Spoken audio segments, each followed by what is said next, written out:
baseball card fever. I really got a baseball card fever. It started with my very first pack. A dozen. Hey, what up, collectors? Diego here with another Sports Cards Detour inside of Common and Base Sports Cards, which is my card room or man cave. Anyway, I went to a sports card show on Sunday. That came about because I started to look up some stuff. I forget who I was talking to. Somebody brought up a Philly show. I said it's a little bit like I can't wait for the Philly show. You know, it's been a while since I've been to a show, and I don't really go to many others. And Kin from Bean's Baseball Card blog said, well, you know,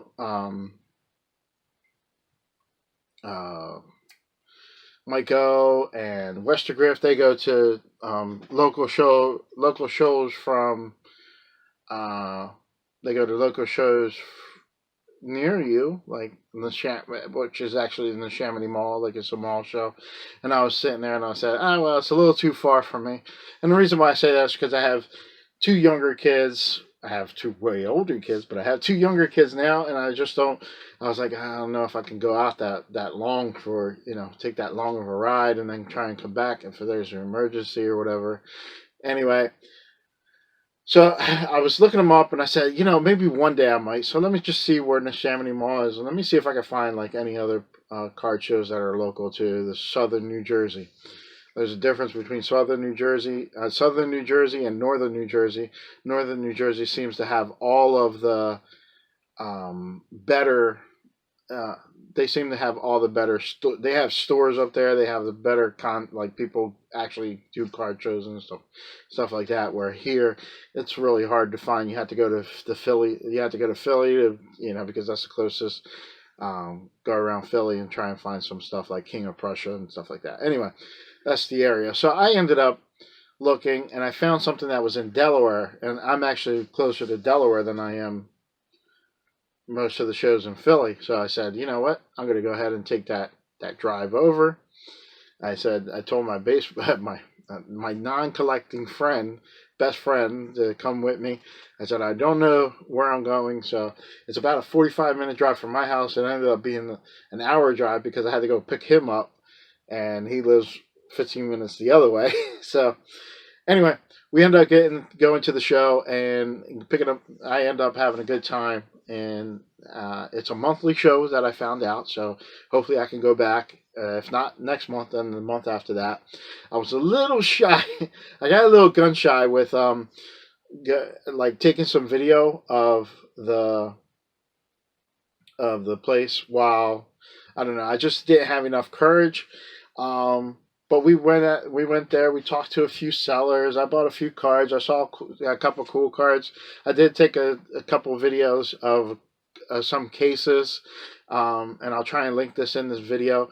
But we had a good time, and my friend asked a lot of questions about why we do certain things, and I'll kind of talk to you about talk more about that as I go and show you the cards that I got.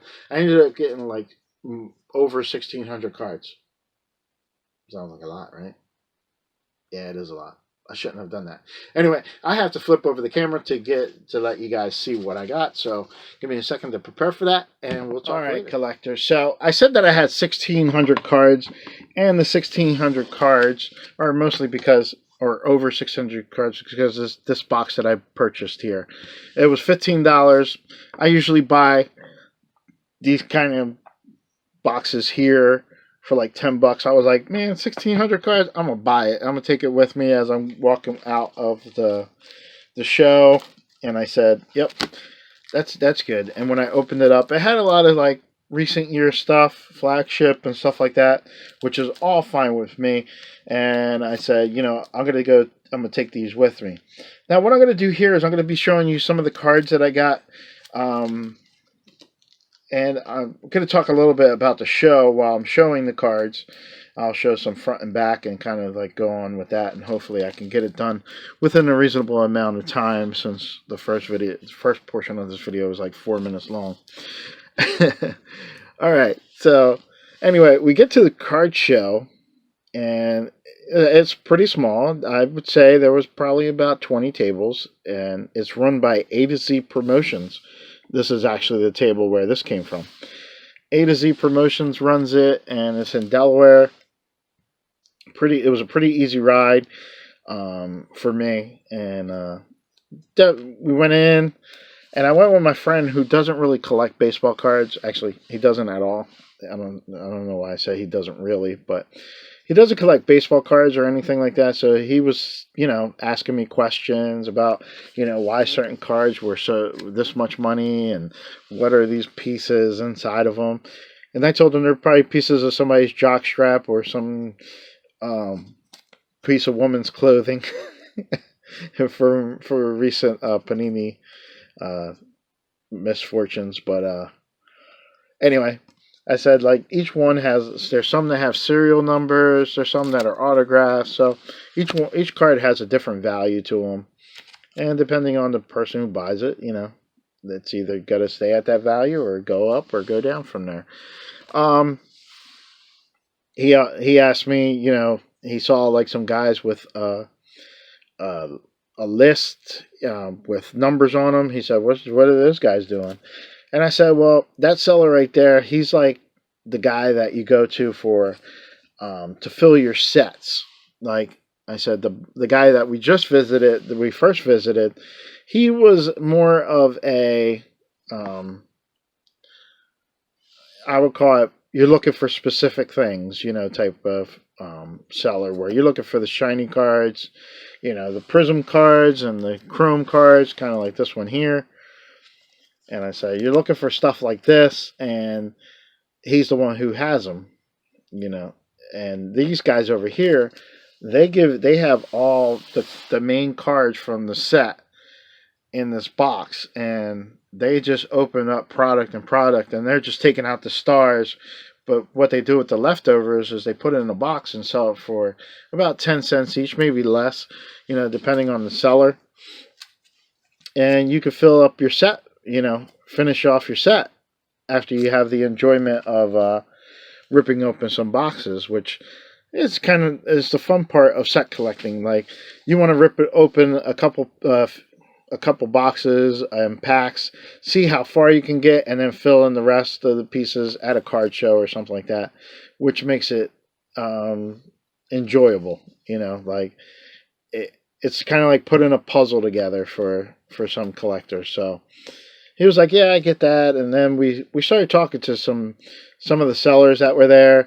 I started asking about certain cards and certain things that were going on at the show, who knew who.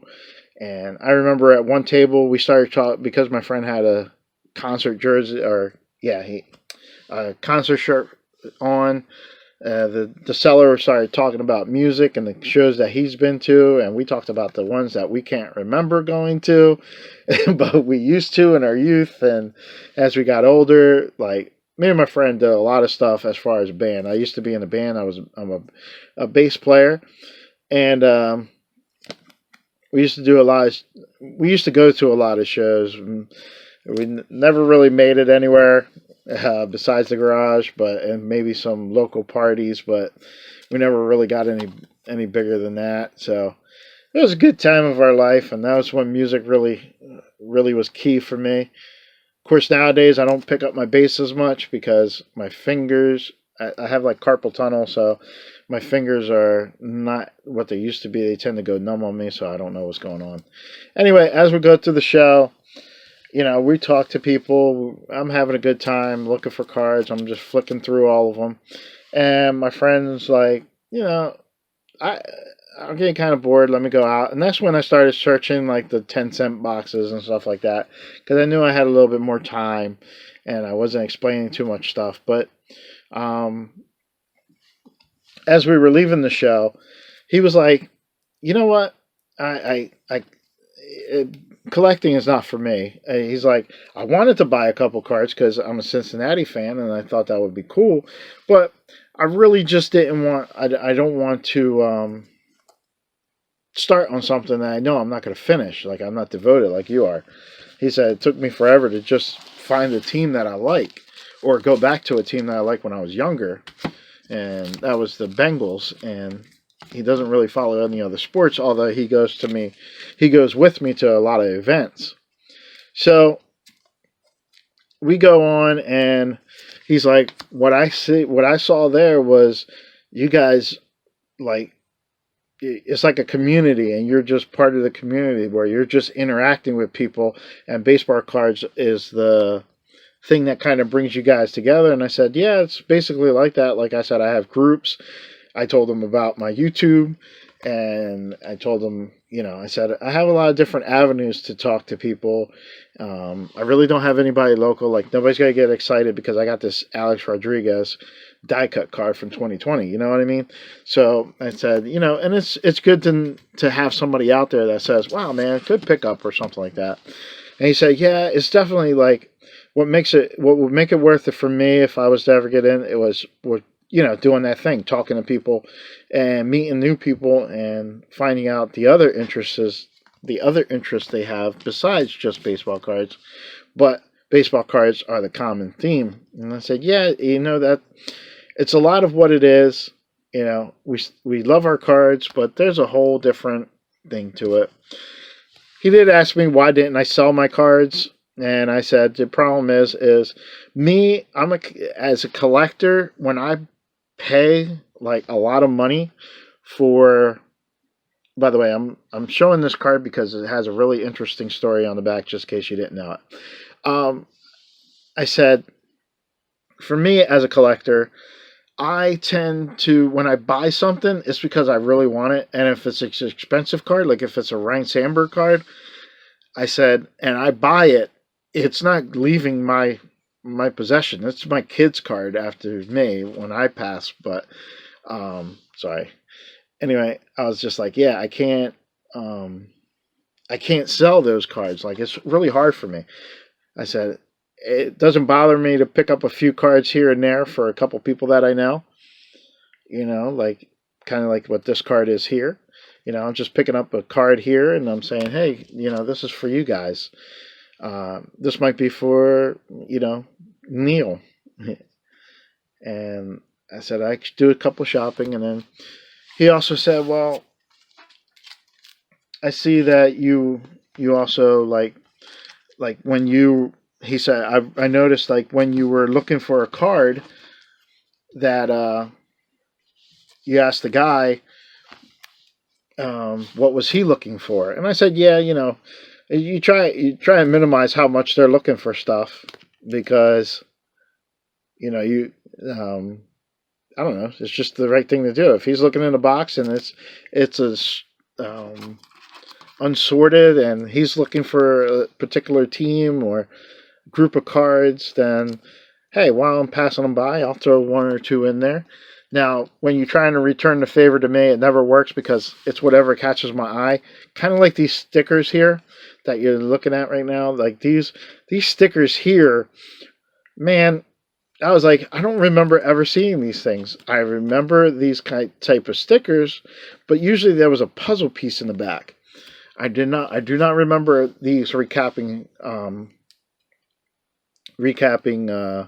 World Series. So I was like, these cards are fascinating to me. I love the back of this card. It's a cool sticker, but this is the back of the card is what makes it even cooler.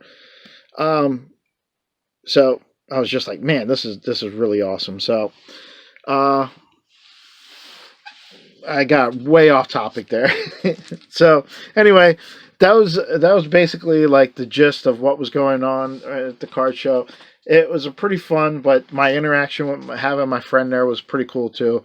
And he asked me a lot of questions, and it made me kind of think about my hobby and why I do it. And a lot of it is, a lot of it is because it's the community and it's, it's just going out and having that common theme. And it's not just about the cards. It's about it's not just about collecting either. It's a little bit of different things that go into this passion of mine that's collecting baseball cards. I said, sometimes I do like to be alone and just sit there with my cards and put them in the team piles, but other times I really like to, be out and talk to somebody or just broadcast what I have. Anyway, guys, this video is probably like 20 minutes long, right? So, and I just sat there and babbled the whole time. So I'm going to just say, see you for now. And I'm going to do a second part of this video where I'm going to be showing you some of the cards that are more my PC, and I actually have stories with them besides just the show. So for now, see ya. Baseball card fever. I really got a baseball card fever. It started with my very first pack. A dozen cards would come in a wrap. I collect them every chance I get. I haven't lost the fever yet, 'cause I got baseball card fever. So baseball card fever. I meet my friends and we make deals. I made some errors and some steals. Turned down an offer just the other day to trade my favorite card away, 'cause I got baseball card fever. So baseball card fever. I watch TV for all of the games. I know all of my players' names. Cards are stacking up on my floor. Soon I won't get out the door.